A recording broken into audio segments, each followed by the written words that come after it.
अभी जानवरों में एक बहुत ही संक्रामक रोग चल रहा है जिसका नाम लंपी स्किन डिजीज़ है और ये वायरस से फैलता है। और चूँकि ये संक्रामक है और एक एक दूसरे के संपर्क में आने से फैलता है और एक दूसरे का जूठा पानी या एक दूसरे के साथ में ये चारा चरते हैं वहाँ पे, इन जगहों पे सभी जगह पे ये फैलता है।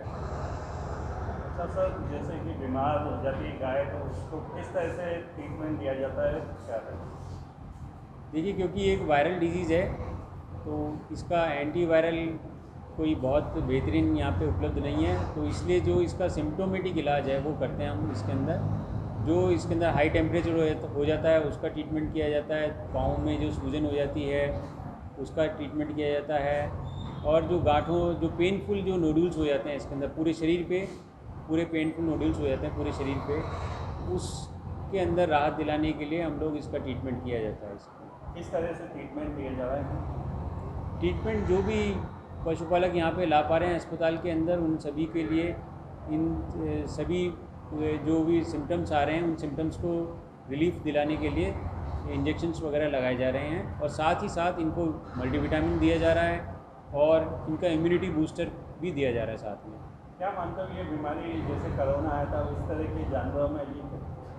बिल्कुल संक्रामक बीमारी तो है ही है और उसी तेज़ी से फैल भी रही है, और इसकी रोकथाम के लिए अभी इस पर्टिकुलर बीमारी के लिए कोई टीका ईजाद नहीं हुआ है, और मगर जो भारत सरकार की तरफ से जो गाइडलाइन जारी करी गई है उसके अंदर ये बताया गया है कि भाई जो शीप पॉक्स का जो क्योंकि गोट पॉक्स का जो टीका है वो कारगर है इससे बचाव के लिए, तो वो अभी सरकार की तरफ से अभी उपलब्ध हो जाएगा, टीका लगाने शुरू कर देंगे, और अभी लोग बाग जो है मार्केट से ख़रीद के लगा ही रहे हैं, इनको भी उपलब्ध हो पा रहा है।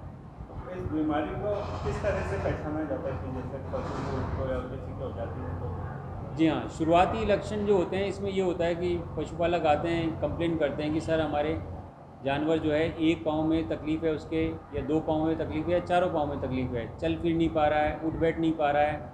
शुरुआती लक्षण ये होते हैं इसके अंदर, और उसके बाद फिर जैसी डिजीज़ एडवांस होती है उसके अंदर पूरे बॉडी के ऊपर नोड्यूल्स हो जाते हैं, गांठें हो जाती हैं जिनको बोलते हैं, और ये गांठें बड़ी पेनफुल होती हैं। इन गांठों की वजह से जानवर तकलीफ़ में आ जाता है, और इसका टेम्परेचर काफ़ी हाई हो जाता है, एनिमल का 105 तक आ जाता है।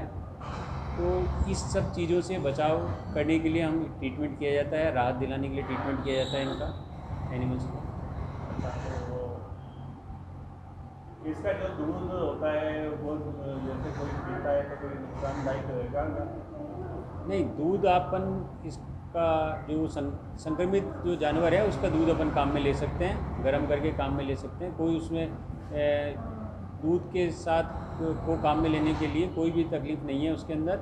और ये ज़रूर है कि जो यदि कोई बच्चा है गाय का, यदि वो गाय के पास जाता है, थन को चूकता है, तो एक चांस ये ज़रूर बनता है कि भाई बच्चे में भी वो बीमारी गाय के संपर्क में आने से हो जाए।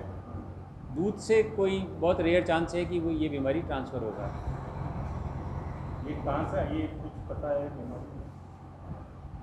इसका एग्जैक्टली ओरिजिन तो शायद ये पाकिस्तान में हुआ था, पाकिस्तान में आउटब्रेक हुआ था इसका, अपने इंडिया के नेबरिंग कंट्री में देखा जाए तो, और वहीं से जो अपने साथ लगे हुए ज़िले हैं या जो डिस्ट्रिक्ट हैं या स्टेट हैं वहाँ पे ये बीमारी फैली है। शुरुआत में ये वहीं पे फैली है ये बीमारी। रोज के कितने केसेस जा रहे हैं अपने यहाँ? हमारे आउटडोर के अंदर यहाँ पे रोज़ 55 से लेकर 100 तक केसेस आ रहे हैं, और ज़्यादा भी हो जाते हैं कई बार केसेस। ये कौन सी जगह है और आपका नाम? मैं doctor Sudhakar Saini, senior veterinary officer, प्रथम श्रेणी पशु चिकित्सालय, आदर्श नगर, अजमेर।